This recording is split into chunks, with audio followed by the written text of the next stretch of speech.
Welcome back to my channel. Thank you so much for being here. So I'm doing this video because a few of you saw my previous video on what is a psychological wellbeing practitioner. If you haven't seen it already, head on down to the description box below where you'll find a link to it. But yeah, a lot of you have seen that video and have asked me to do a kind of a summary of what a trainee PWP role actually entails. So some of you are actually quite interested on the course, on getting on the course, but unfortunately because of some of the stories that you've heard, you're a bit sort of apprehensive about if this is going to be for you. So hopefully some of the things that I say today might clear up a little bit of that. Obviously, I might not remember to put everything in this video, so if you've got any personal questions about the course that I haven't been able to include in this video, then you just need to leave me a comment down below rather than DM me on Instagram or anything like that, because it's usually that those questions are asked by lots of different people, so if we just put them down below, everybody can see them. I'll just talk about my experiences of a psychological wellbeing practitioner. Now, there are videos that I can do about how to get onto the course and what kind of experience you need to actually get on the course. I'm basically doing a whole video around that, so I will do that at some point, and if that's definitely something that you want to see, please leave me a comment as well so I know exactly the kinds of things that are going to be useful. But let's just talk about the trainee psychological wellbeing practitioner role. So I did my training with the University of Surrey, and I did my my clinical practice at a service in Sussex. So a lot of services use different kinds of universities for their courses. I know that we had at University of Surrey, we had lots of different services included within the cohort that I was on. So obviously it just depends on the university that you want to do it with, or the service. Now, it's usually that you don't really get much of a choice with the university, it's more about the service that you apply for. So the first thing that you want to do is really look into the kinds of services that you're willing to travel to, and then what will happen is that then you'll find out exactly what university they are using for their training. Now, it was really funny for us because the girls in my service and we were based in Sussex, but our university was in Surrey. There was a lot of travelling to do. You know, there was like a 2 hour in the morning in rush hour. It used to take us 2 hours to get there. Some of them, it used to take them 3 hours because of the amount of traffic on the M25. So it's about taking all those things into consideration, and I think because a lot of ours was done very quickly, that's not something that we did think about. Thankfully, I found a location to stay in right in the middle of my service and my university, so it was very easy for me to travel either way. Now, with regards to the university course, you tend to kind of only go to university for about 2 to 3 days a week, and only for about half of the year, and then, or maybe 3/4 of the year, or maybe 2/3 of the year, let's just say 2/3. And then the final third of the year, you will spend a lot of time in practice. So if you know that you can kind of make do for the 2/3 of the year, which is actually the majority of the training year, then, you know, I would say that you probably are better off positioning yourself next to the university rather than the service. But then the thing with the service is that if you do get onto the training and you live close to the service, then obviously once you've actually passed the training and you want a job, usually what tends to happen is that the service takes on you as a practitioner, as a psychological practitioner, and basically you continue working for the service that you're in, unless it is that you really want to move. So then I would say live closer to the service. So these are the kinds of things that you really want to think about when you're applying for this role, the practicalities of it, because obviously if it's going to affect you financially, you know, in terms of stress around transport, things like that, and location and moving and all of that, I would definitely take that into consideration. The other thing that I would also think about is whether you've got a car and whether you are, you know, a cyclist or something like that. A lot of the things around in the training can sometimes require you to travel. So I know that a lot of us had cars, so we were able to get to groups and things like that, or where our service was kind of distributed across the community, we were able to kind of go out to those places. But there were a few girls that didn't have cars, and so they were dependent on the girls that did have cars to get them there, or they had to get a bus or a train or something like that. So again, you need to think about those kinds of things, and perhaps those are the kinds of things that you could ask when you call somebody up, when you're looking through applications and you're calling somebody up and you're like, right, well, does this service require you to travel out of area or out of the service to deliver certain things, or is it that you're just based within service completely? I know that the service that I work for right now, apart from the outreach work that we do, which means that you go out into the community and spread the word of talking therapies, apart from that, we basically are based in one place, so it's very, very easy and you don't really need a car. But for some places you might, so that's one thing that you want to think about. When it comes to actually applying for trainee positions, you want to look on university websites, you want to look on the Psychology BPS website, because sometimes it can be on there too, and you also want to look on the NHS jobs website. Now, the time that they tend to come out, the PWP trainee roles, seems to be around sort of either April, May, or around September, October, because there's usually 2 sets of cohorts that take place. So around that time, or just before then, you want to be looking for these applications to come out, so then you're able to sort of apply for them straight away. Now, the best piece of advice that I got from a previous manager who worked in psychology was that you shouldn't worry about if you are able to get to a certain place or not. You should just apply everywhere. Now, the reason being is that even if you get a job somewhere where you're not able to actually go and actually move to or anything like that, you are definitely going to gain experience from the interviews, because the interviews around the trainee role can be quite diverse. So you can get trainee roles that don't require a presentation, that only require sort of a panel interview, some that don't require literacy and numeracy test, and some that do. And then there's also some that require you to do kind of a report writing task, or like a team building task. So everywhere is different, and the more that you go, the more confident you will feel with the process, because I truly believe that these roles are very, very rare, and there aren't many of them, and when people employ, they only employ the select few that are really showing that they're passionate and confident to deliver certain ways, certain interventions and therapies and things like that. So you really, really need to shine. So I would say that do your research, definitely, obviously, think about attending as many interviews as possible, and just build that confidence. That's the first thing that they're going to look for, is that you've got a presence about you, that you're going to bring something to their service. Even if you are just a trainee, you're still going to be able to contribute and do as much as possible to help them within their service. Now, in terms of interviews and things like that, I can do a separate video on that, because I think that that's a different topic that I can go more in depth about, but this is just around the trainee role and just kind of what I experienced. So the next part that I really want to talk about is how the actual course went. So firstly, my experiences are completely individual. I know that some people on my cohort had a better time than me, some people were even worse, but I'm just going to talk from my own experience, just to show you that you can get to wherever it is that you want to go if you persevere, and if you really, really push yourself in the position that you're in and try to make the most of it. So September came, I basically got the job and had a week to move out of my 1-bedroom flat up in Lancashire and move down to Brighton, get myself a kind of room as a lodger, and move everything over in the space of a week. It was the most manic week of my life, but it was amazing.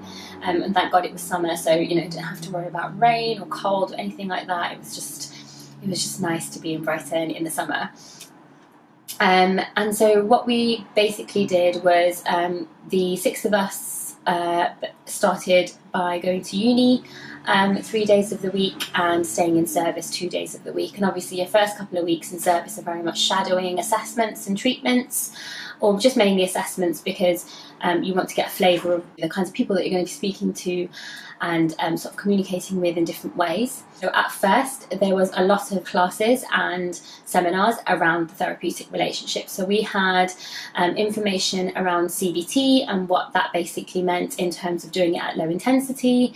We learned information around empathy skills, around presentation skills, communication skills, and being collaborative, which is a very important part of being a PWP, is being very collaborative in your treatments and your assessments. But the other thing that we've also learned about moving on from that was then around the assessment, so showing how you can assess somebody in a way that you're getting all their details but still being very empathic and supportive and collaborative within the actual assessment. And then you're kind of identifying like an agenda, you're introducing your assessment, you're doing a risk assessment, you're doing your 5 areas, you're then looking at the problem statement and goals, and then you're looking at how you can basically go to supervision and learn in supervision what you're going to do with this patient next. So there was lots of different elements that you first started off learning around the assessment and just basically the therapeutic relationship. And then once we learnt that, we had an examination, which is called an OSCE, where you basically have to do a role play. There's a lot of role playing involved within the university course because you're trying to demonstrate how you would do it in real life. So we had to do a role play, and then within our examination you always get a mock exam before you do the real one. So you always do a mock before you actually do your real one, and in the examination you have a tutor and maybe a second person, maybe it's a helper or somebody else, that basically sit to watch you carry out an assessment. And the assessment is done with an actor who is already given like a brief of what it is that they're going to be kind of presenting with. And then moving on from there, you basically then, once you've passed the assessment, you have 2 goes at that. So if you fail the first time, you get your feedback, and then you go ahead and do it for the second time. Then after that, you go and learn around kind of the treatments and interventions. So you will learn around behavioural activation, sleep hygiene, problem solving, worry management, panic and graded exposure, cognitive restructuring. So you learn about the 7 different types of interventions that you can use at step 2, low intensity, and you basically then have an exam where you are treating somebody, again a role play, and you do that kind of within one of your actual treatment sessions, and you have to record that and then submit it. And again, if you fail the first time, you'll then do it for the second time. In between that, you also have assignments to do, so you'll do essays. So in my cohort there were 3 essays to do on top of the 2 role play recordings, and then there was also a Viva presentation, which is Viva is basically like a PowerPoint presentation that was 10 minutes long, and that was on kind of equality and diversity. So yeah, those were the assessments that I had to go through. And then towards the end, once you've kind of passed everything, you then kind of have to submit a portfolio, which is basically something that you're doing from the start of your training to the end.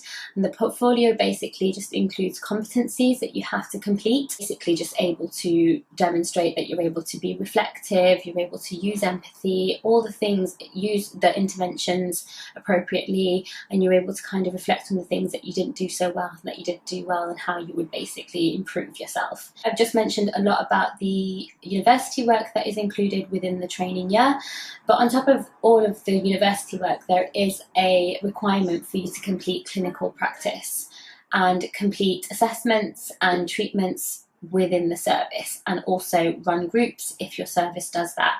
So it's a lot to balance within the year, but it's very much done if you've got a really good schedule and you use like your resources like an Outlook calendar, things like that. You know, you schedule certain things within your week. One of the things that you do also have for like the first sort of half of the year whilst you're at university is you have study days. Where you can basically use those days to complete the work that you need to do for your portfolio. There's a lot of reflective diaries and things like that that you have to tick off, and that have to get ticked off by a supervisor. And if you've got one supervisor that's supervising like 3 to 4 people, they're not going to be want to be having that towards the end of the year all at once. So it's about keeping up with that, and I guess doing it week by week as much as possible, and that's how you will find that you're able to keep up with things. So it's about time management and organisation and learning from the cohort before.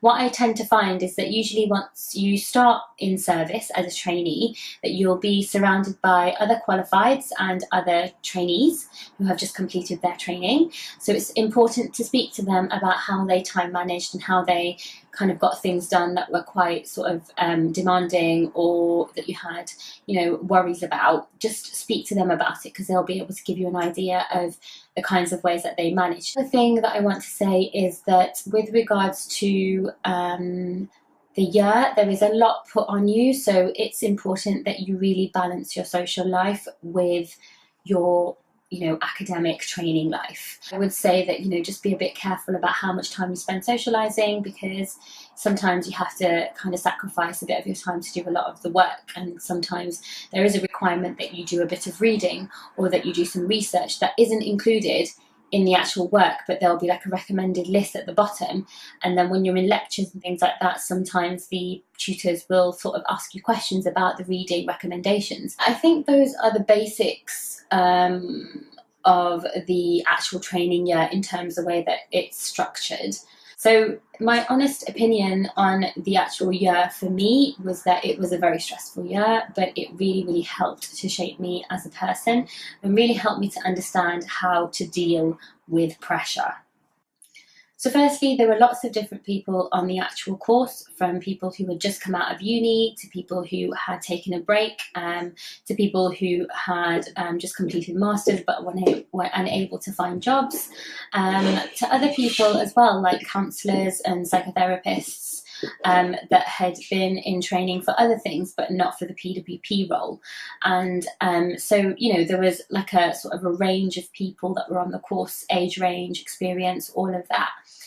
And what I found was that the course is very structured, and it teaches you to be very structured.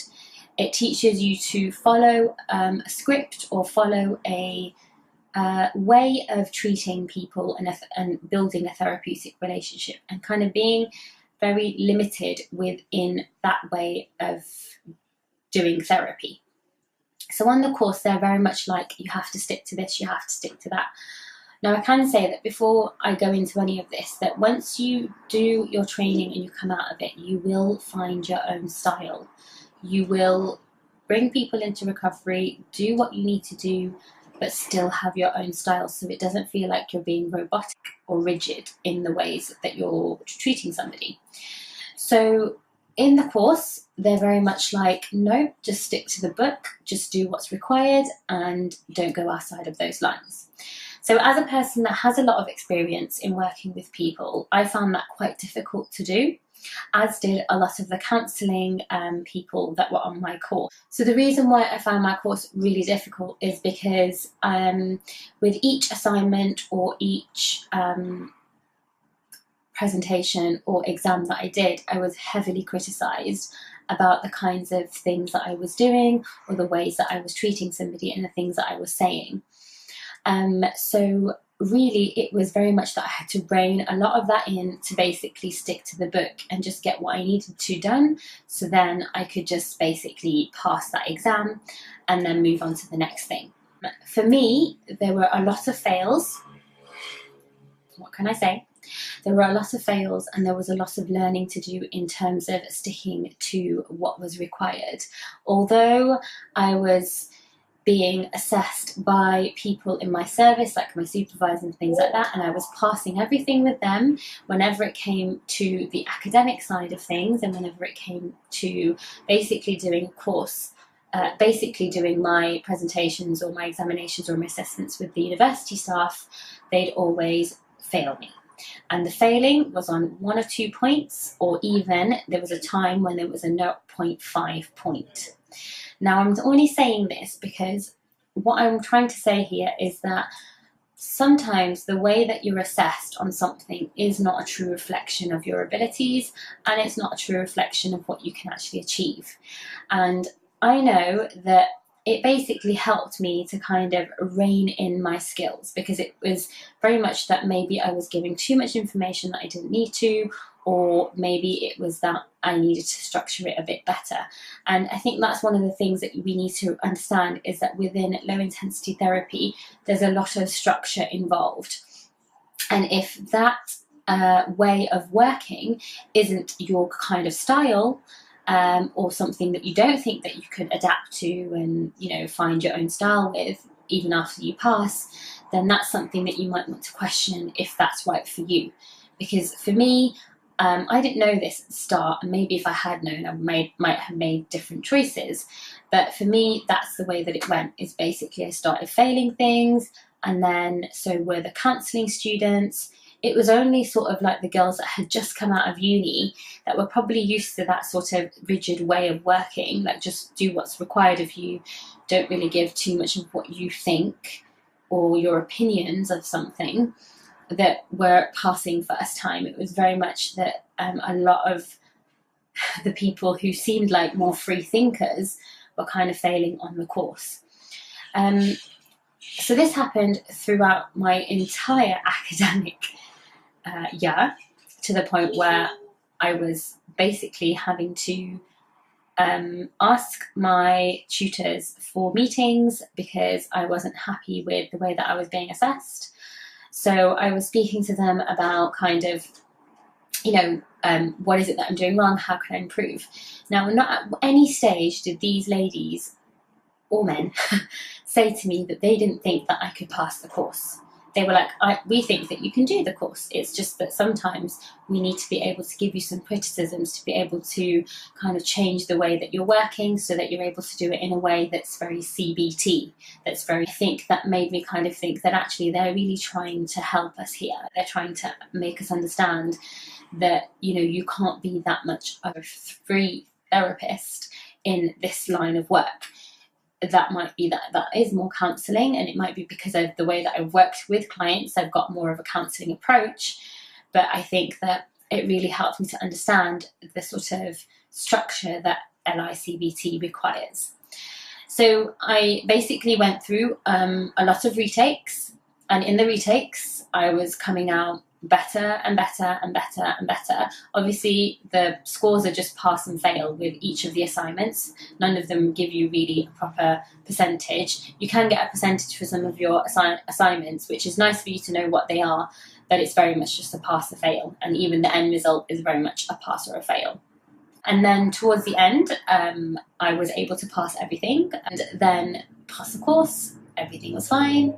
And then the thing is, it's got to do with who you are as a person and how you present. And this is why I feel really strongly about academic studies not being right for everybody, because it's like, essentially, if we think about this in metaphors, we could say that because all animals are animals, it's like you're going to test them in the same way, when an animal like an elephant or a lion aren't the same kind of animal.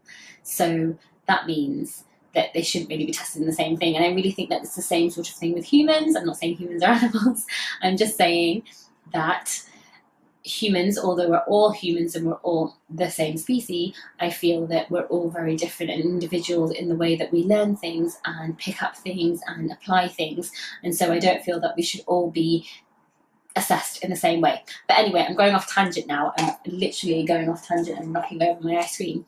But what I'm trying to say is that this is why that if you fail things in life that have got to do with academic studies, don't feel that you can't do that, because it's just that you're being assessed in a way that might not be the correct way for you. It might be that you know so much about a certain topic, like low intensity CBT or therapeutic relationships or psychology, but because you're being assessed in a certain way that doesn't fit your way of learning and applying, you're not going to pass that.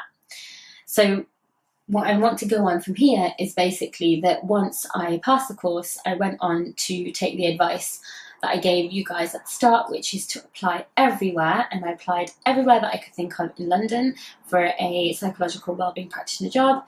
Out of 7 interviews, I got 6 jobs, and then I was able to basically I basically had the ball in my court and I could make a decision as to where I wanted to actually go ahead and do my job. So you can see that from all of that stress and pressure and failure and a year full of all of that, basically came a lot of advantages and a lot of opportunities and a lot of positives.